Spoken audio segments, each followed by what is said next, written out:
Hi, and welcome to another installment in my little video series, my top 20 all-time favorite Lost in Space sequences.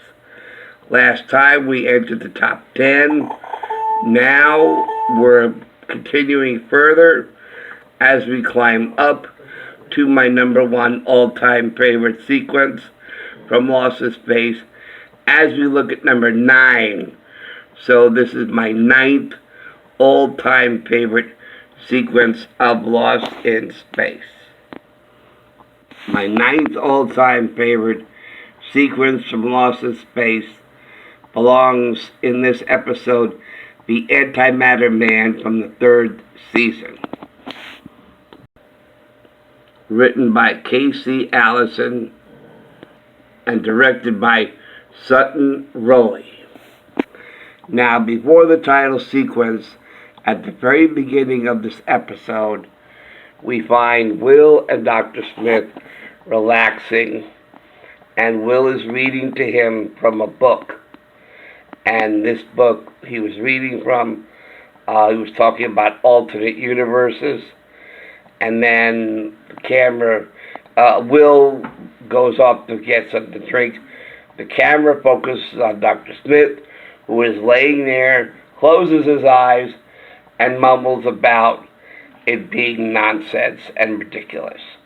Then it dissolves into the story. So it is unclear whether this is an actual episode. After the episode is over, we never go back to Dr. Smith, which would tell us that this is a dream he had. So we don't know if this is in fact the dream he had or this actually happened to the Robinsons. Now, the story about an alternate universe and alternate versions of the cast has been done before in the Star Trek episode a year or so prior with Mirror Mirror. And in that episode, Mr. Spock dons a beard. And in this episode, the alternate Major West dons a beard. So there's some speculation as to whether Mirror Mirror, Star Trek's Mirror Mirror, heavily influenced this episode. Now, because this is one of the most well-remembered episodes from the third season, there is not a lot I can show you due to copyright issues. So I will present it to you, the story as I can.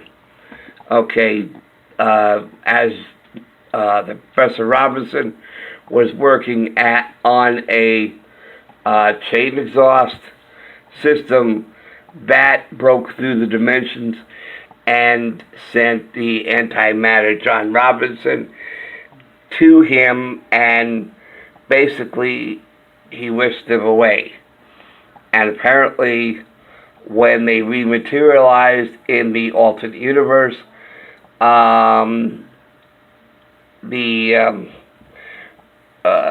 the real John Robinson was already in a chain, collar and chain, while the alternate John Robinson pulled him along. It is inconceivable that John Robinson would actually let the alternate John Robinson place it on his neck. So it would make more sense that when they rematerialized in the alternate dimension, that the collar and chain was already around his neck. Okay. Once there, the antimatter John Robinson forced him to change clothes so he could pass himself off as the real John Robinson. He then Robot and Will go after get him. They bring him back, but Robot notices things just aren't right. And then Will has dreams about his father being in trouble and recruits the robot to go get him. The antimatter John Robinson overhears this, and they go out in pursuit of Will and the robot. Now, the only scene that I'm able to show you is what is part of number 9, and that is when Will comes upon his father in a cage. So this is where we start number 9.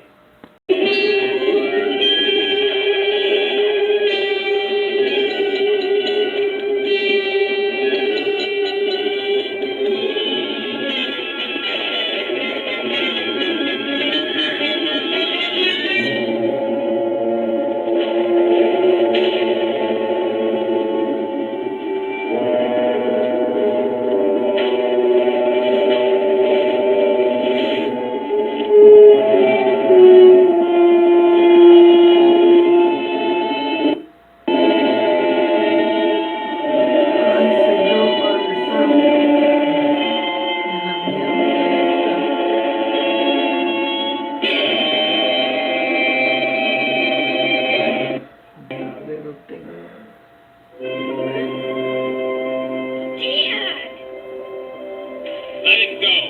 You don't have to keep him here. I have no intention of keeping him here. He's coming back with me. I'm not going anywhere without my father. I'm afraid that's impossible. The worlds have to remain in balance. Matter and antimatter. Each must equal the other. I don't care. I'm staying here with my father. You know I could force you to go with me. You'll never pull this off. Or you may get away for now. But somehow I'll get out of here. And when I do, I'll hound you to the ends of the universe. That's a foolish outburst of bravado, Professor Robinson. It might tempt me to kill you now and have it done with. It's a bluff, and you know it. You can't kill me. You need me. You need me to balance your entrance into the other world. Yes, I do need you here to balance my escape while I return to the freedom of your world. And he won't escape either, will he? No one escapes from the antimatter. Except us. Come, it's time to go to the Jupiter 2. I told you, I'm not going anywhere with you. Not only are you going back with me, but once we get there, you're not going to breathe one word about who I am or where the real John Robinson is. The minute I get back, I'm going to tell everyone everything I know. I don't think you'd be so foolish. Because once my true identity is known, my plans for escape will be ruined. And once they're ruined, I wouldn't have any reason to keep your father alive. Do you understand that? Yes, I do. Then you'll behave and do exactly as you're told.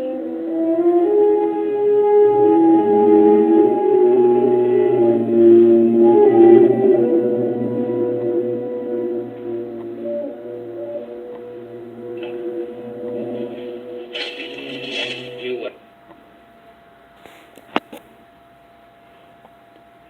wait here. Why? He's more than enough guard for the person. You can't leave here till I bring back your duplicate. Let me go with you and help get him back here. I don't need any help. Come. Okay. Unfortunately, I can't continue actually showing the rest of this sequence, but I can talk you through it. Okay, I think copyright will allow me to do that. Okay, once the antimatter John Robinson is gone, the real John Robinson starts to taunt the antimatter Don West, saying, teasing him, saying, oh, he's gonna go and get your duplicate. I could see him really going after your duplicate. And of course the antimatter Major West, feeling that loyalty, insists that he will. Then the real John Robinson taunts him further, saying, by the time you wake up and realize you've been betrayed, double-crossed, he would be thousands of light years away. So he continues taunting him until it enrages him so that it is very unclear with this freeze frame. But now the antimatter Don West attacks John Robinson with a chain. And of course, John Robinson dodges each blow and shouts, "You'll never get me with that chain." Then he grabs then the alternate Don Major West grabs a torch.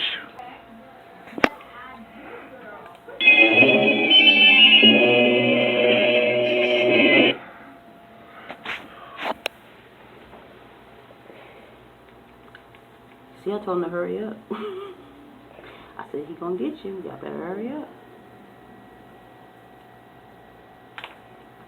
Are you talking about Jay? Yeah. I hope he's better. Oh my fuck. 1, 2, 3, 4, 5, 6, 7, 8, 9, 10.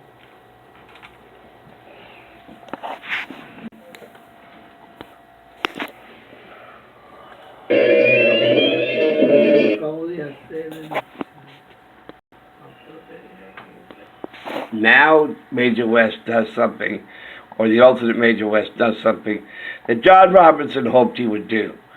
And since the alternate Don West was unable to burn him through the bottom of the bars, now he's attempting to unlock the door of the bars.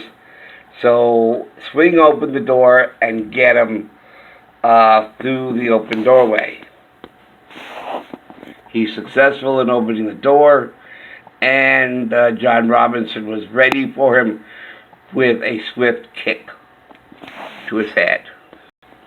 Now with Don West unconscious, now the alien guard approaches the cage to continue trying to get at him.